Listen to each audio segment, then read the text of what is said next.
To us. Lord, I pray that as we look to your word today, we will be reminded of that even more. As we think about how you care for our creation, how you care for even the birds and the flowers around us, Lord, that you would remind us how much you love us. Lord, thanks for your opportunity to worship you this morning. In Jesus' name, amen. Thanks, folks. Have a seat. We're continuing in our study of Luke, and the reality is, as you see these building blocks laying around, if you haven't joined with us, it's obviously not too late. Go ahead, put your family name and the names of the folks in your family on one of those blocks, and we'll put it up here on the wall, and we'll continue to pray for you as we together serve generously our community.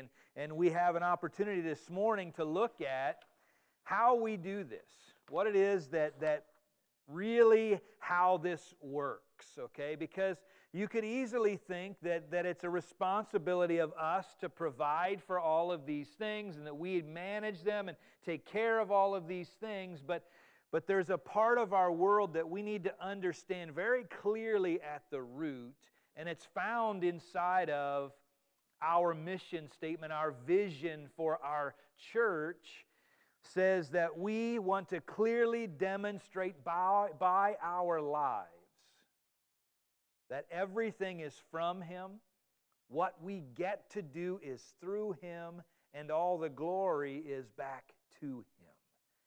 That's the undergirding principle between us and God and how we manage what it is that we get to do. As we think about the world that we live in the last couple of years, the word anxiety comes to my mind. The idea that we have been anxious about many things, and many people have been anxious about many things. There was a way that it was written that I read this week. It's an excessive worry or unease over everyday situations. It's when you wake up with that pit in your stomach and think, how am I going to do what I need to do today? Or how am I going to make sure that everything is okay next month?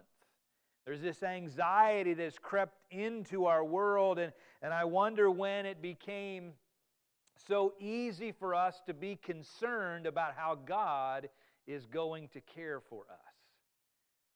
As believers, we have to be those folks that remember that in the end, it's not us that cares for our needs, but it's the Creator of our world. That foundational piece of a worldview relieves a lot of anxiety. I hope that as we read these two stories today, these parables that Jesus told, that will help us. That when we lose sight of the one who provides, or we develop unrealistic views of what we need, then we're brought into a place of anxiety. When we lose sight of the one who provides, or develop an unrealistic view of what we need, that's when anxiety can take hold of us. So let's find some comfort in these two passages today. Okay? So Luke chapter 12 is where we're going to settle. Verses 13 to 21 is where we're going to start. Jesus is talking to a large crowd, and in the second story, he kind of elaborates to his disciples. The first story is someone in the crowd said to him. If you can imagine this, you're in a large crowd and somebody basically yells out to Jesus, "Tell my brother to divide the inheritance with me." And Jesus replies, "Man, who appointed me judge or an arbiter between you?" And then he said to them, "Watch out, be on your guard against all kinds of greed. Life does not consist in an abundance of possessions." And he told them this parable. The ground of a certain rich man yielded an abundant harvest. He thought to himself, "What shall I do? I have no place to store my crops." And then he said, "This is what I will do. I will tear down my barns and build bigger ones, and there I will store my surplus grain, and I will say to myself, you have plenty of grain laid up for many years. Take life easy, eat, drink, and be merry. But God said to him, you fool, this very night your life will be demanded from you.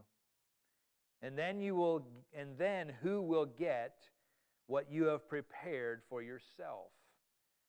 This is how it will be with whoever stores up things for themselves, but is not rich toward God. So, a lot of things are happening inside of this little story. But there's a word that we sometimes throw around inside of church that maybe you've heard and you kind of have an idea of what it means, but I want to work on the word stewardship. Stewardship. Because that's really who we are. We are stewards of everything that we possess. We get to manage what God gives to us. So when we come up with a vision statement, the reason that we came up with the one that we did is because we truly believe that by our lives we can demonstrate to the world that we trust God for everything we need, everything from Him, that everything we get to do, He orchestrates through Him. We participate in His plan, and to Him we get to give Him back the glory. We're going to talk about that specifically later. We're going to talk about it in another sermon in 2 weeks, actually, specifically. But today, I want to talk about this word stewardship. Jesus specifically takes this issue head on when He talks to these guys. Who made me a judge or an arbiter between you guys? Who put me in a place to decide who gets what inheritance? Why are you asking me these questions? And maybe more deeply, why are you so concerned about it? And He tells them this story, and the way that He starts it is with a warning. Be on your guard against all kinds of greed. This is another phrase that kind of gets twisted at times. In our scriptures, we hear a lot about money, that money is the root of all evil. And that's not technically correct. Okay? You can have money and not be greedy. But if you love your money more than God. See, the scriptures say the love of money. This one says there's all kinds of greed. It may not have anything to do with money or anything. He's saying, I want to store up all of my grain so I don't have to work as hard. And Jesus answers it very quickly with a parable about stewardship. The very first line that He says here, did you catch that it says, the ground of a certain rich man yielded an abundant harvest? Who does God give the credit to for that harvest? Not the farmer, right? Not the guy that owns the ground. God gives the credit literally to the physical earth that He created. And says, the ground yielded for this man an abundant harvest. The Scriptures remind us over and over and over, we can work and we can work and we can work on planting and harvesting, and it doesn't matter all the time. If we do everything exactly right, it may not turn out the way we want it to, does it? I talked to you folks a couple of weeks ago about a strawberry patch that I used to plant strawberries, and I thought I grew a lot of strawberries, and they looked great until I picked them, and then the chipmunks were the ones that were actually destroying them from the bottom up, right? One bite at a time. All of my strawberries were destroyed anyway. No matter what I did, it wasn't really up to me. Jesus is starting this parable reminding them that you are stewards of the earth. That this ground that you possess is what actually is yielding the harvest. Yes, you're working and you're planting and you're harvesting and you're doing that, but it's a stewardship mentality. To forget that you have good soil is to be your end. To forget that where you started was good for farming is to forget all that you know. It's not about just you. It's not about your techniques or your abilities. If you don't have good soil, you're not going to be able to grow a good harvest. And so God is reminding folks right out of the gate, stewardship is about remembering what I gave you in the first place. Understanding that the ground of a certain rich man yielded an abundant harvest. And so it's difficult sometimes for us as we think of and start to put this in our world today and anxiety. We cannot forget each day what God has given to us to steward.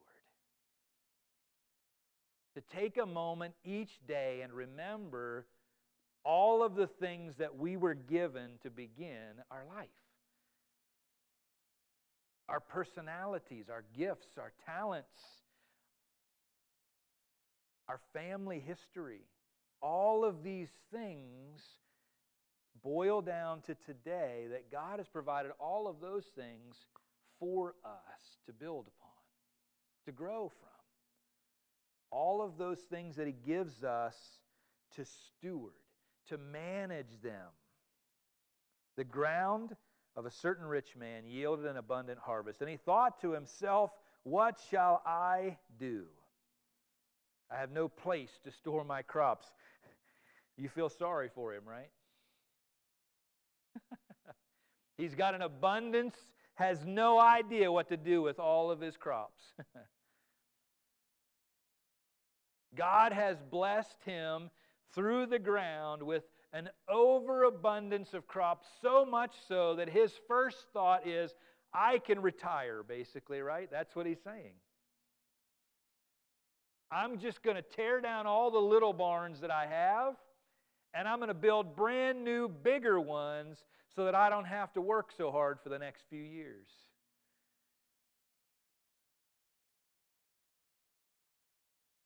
That is something that unfortunately has crept in to American Christianity at times too, folks. It's something that we don't always think about separating the two. There's an idea here that we get to live in a part of the world where we rely on certain things and take for granted certain things that a lot of other people around the world don't understand. I have actually spoken to folks from Africa that wonder how we can even be Christians because there's so many things to distract us in our world. They actually feel sorry for us that we have to deal with the stuff that we deal with on a daily basis, right? And yet we look at Africa and think, how in the world can they do what they do?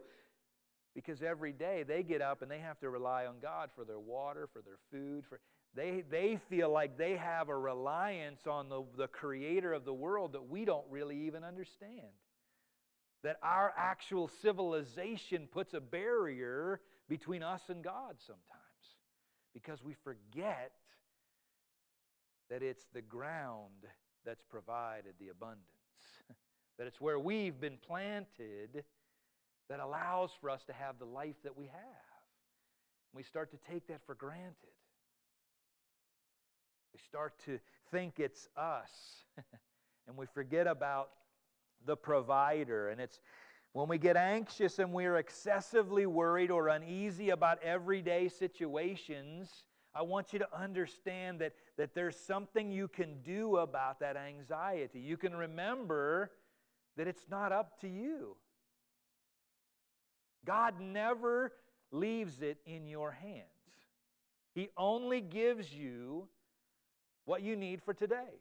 We talked about it last week, right? Praying for our daily bread. There's nothing wrong with planning ahead and thinking about it, but don't get too caught up in that, because what does he tell this guy, right?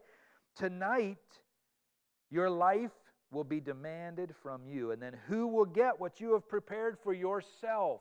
Because in his mind, he's hoarding everything he has so that he can have a life of ease. Not once does he say, man, I could take care of some of the families around me with this overabundance that God has provided.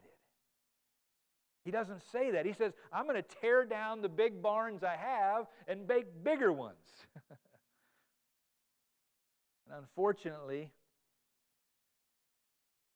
we know that to be true in our world, don't we?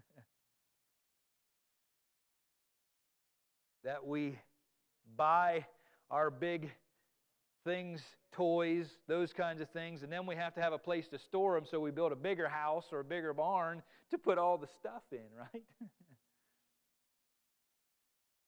It's something of a mindset. This is not going to solve his problem either. He may think, I can rest, I can eat, drink, and be merry, but do you think he's actually going to be able to do that knowing that he hasn't planted any crops necessarily? He's just living on the abundance from one year? He's still going to have anxiety because that's how he's wired, that's how he thinks. It's not going to change who he is. He's still going to be worried about himself. And isn't that really how anxiety works? As we think about it on a daily basis, when we have worry about our everyday situations, even as we try to provide for them and we knock things off our to-do list, it doesn't make us feel better because all we do is add stuff to the bottom of the list that we've thought of while we're fixing the first things. It's a mindset as you go throughout your day. To understand first, as Jesus says here, the ground of a certain rich man provided an abundant harvest. That as we start there, the day looks very different, doesn't it? It doesn't depend on me anymore. I just get to take what it is that God has provided today and use it for the benefit of my life and my family and others around me. Pour it out, trusting that God will provide more tomorrow. I get to steward my time, my talent, my money, all of those things that God has given to me individually. I am just stewarding them for today because I'm not promised tomorrow. I'm not promised next year. We know that all too well in our world, but yet we forget it sometimes when we think about our everyday situations and how we go about handling what God has given us. Peace of mind does not and never will come from taking care of it myself, right? I've never increased my peace of mind by making sure I'm taking care of business. My peace of mind comes when I recognize that I was never in charge of it in the first place. That this is what God has orchestrated. This is the plan that He is unfolding in my life. And I got to trust Him and find peace that He loves me, that He cares for my needs, that He has provided for me. And I get the opportunity to be engaged in what He's doing in this world. It's a mindset that we approach our day with. If you're looking to get rid of anxiety in your life, in my opinion, this is the best way to do it. To start foundationally recognizing that you cannot take care of it yourself. There is no guarantee that you're going to be able to do that. You're not the creator of the universe, nor do you have that responsibility. We want to clearly demonstrate by our lives that everything we have is from Him. That what we get to do is through Him, and give all the glory back to Him. Stewardship. How do I take what God has given me, what the ground has yielded in my life, and use it for the benefit of others, who will get it. You can decide that if you're stewarding it, right? If you're working with what you have, then you get to give it away.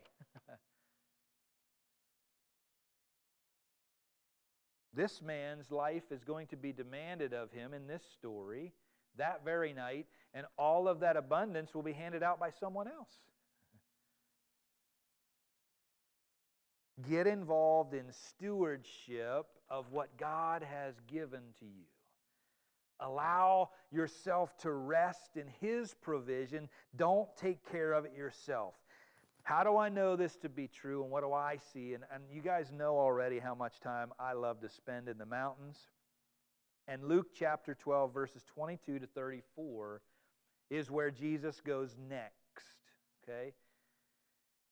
Then Jesus said to His disciples, as He's talking to His disciples now more in depth about this subject, therefore I tell you, do not worry about your life, what you will eat, or about your body, about what you will wear. For life is more than food, and the body more than clothes. Consider the ravens. They do not sow or reap. They have no storeroom or barn, and yet God feeds them. And how much more valuable are you than birds? Who of you, by worrying, can add a single hour to your life? Since you cannot do this very little thing, why do you worry about the rest? Consider how the flowers grow. They do not labor or spin, yet I tell you, not even Solomon in all his splendor was dressed like these. If that is how God clothes the grass of the field, which is here today and thrown into the fire, how much more will He clothe you? You of little faith. And do not set your heart on what you will eat or drink. Do not worry about it, for the pagan world runs after all such things, and your Father knows that you need them. But seek His kingdom, and these things will be given to you as well. Do not be afraid, little flock, for your Father has been pleased to give you the kingdom. Sell your possessions, give to the poor, provide purses for yourself that will not wear out, a treasure in heaven that will never fail, where no thief comes near and no moth destroys. For where your treasure is, there your heart will be also. There's not a whole lot that I can add to that. As I read that passage, as Jesus is talking to His disciples, reminding them to look around them, to take time, to look at the birds, right? Right now, my neighbor has a small bird feeder out on one of her windows, and I can stand at my kitchen window, and there's a few cardinals that keep coming in. And they're easy to pick up, right? That bright red cardinal against the snow. That cardinal doesn't sit in a tree in my backyard and fret about where it's going to eat. It doesn't have to. Sometimes we overthink it, folks. Sometimes we make ourselves anxious by forgetting that it's the Creator of the world that wants to take care of us. Some things could change in your world if you take a minute and just watch the birds. Or wait now for a couple of months yet, right here. Wait for the flowers as they begin to bloom and grow. And I'm a guy, I'm too cheap to buy annual plants. So my poor wife, I make her buy perennials all the time. But every year I look forward to seeing them pop up. Watch them grow. And we don't put a whole lot of effort into it. We know that the soil is good where they're at, and I know they're going to grow. We've picked ones that fit in their particular environment, and they grow and they flourish. And God cares for them. And they're beautiful, right? You can just sit and watch the diversity grow right in front of you and think, how is it even possible? It's possible because it's God. God caring for His world, reminding us that as much as He cares for the birds and the flowers, how much more will He care for you? So this week, the challenge is simple. Sit somewhere, just watch the birds. Just take some time and see the wildlife. I know in the second service, Andy and Molly, they've got squirrel feeders in their backyard, so he'll sit and just watch the squirrels. They've figured out how to find food wherever they go, store it up, and be able to have it for the year. And they know that God's going to provide that because the trees provide what they need. Allow yourself to remind yourself that if God cares for all of those living things around you, how much more does He love you? How much more does He care about you? And then, as you process it and understand, God has given me all of this stuff, think, how can I help others by giving it away? How can I pour into someone else's life who may need those things? How can I love them better? How can I steward what God has given me in a direction that brings glory back to Him? From Him and through Him and to Him. It's a lifestyle. I hope that it's one that you find is less stressful. That there's less anxiety when you understand that you're relying on God, the Creator, the Author, the perfecter of all that we do. That we trust Him, I hope your anxiety goes down. I know it will if you pay attention to those birds. Let me pray for you. Father, thank you so much for what you're doing in our world. Lord, for the opportunity to be engaged in your plan, that we are part of something bigger, and these blocks represent that. This group here this morning represents that. As we leave and we enter into your creation, we see it. We're part of a world that you've created and designed and runs with or without us. It's an amazing thing to know that you have provided for all of those things.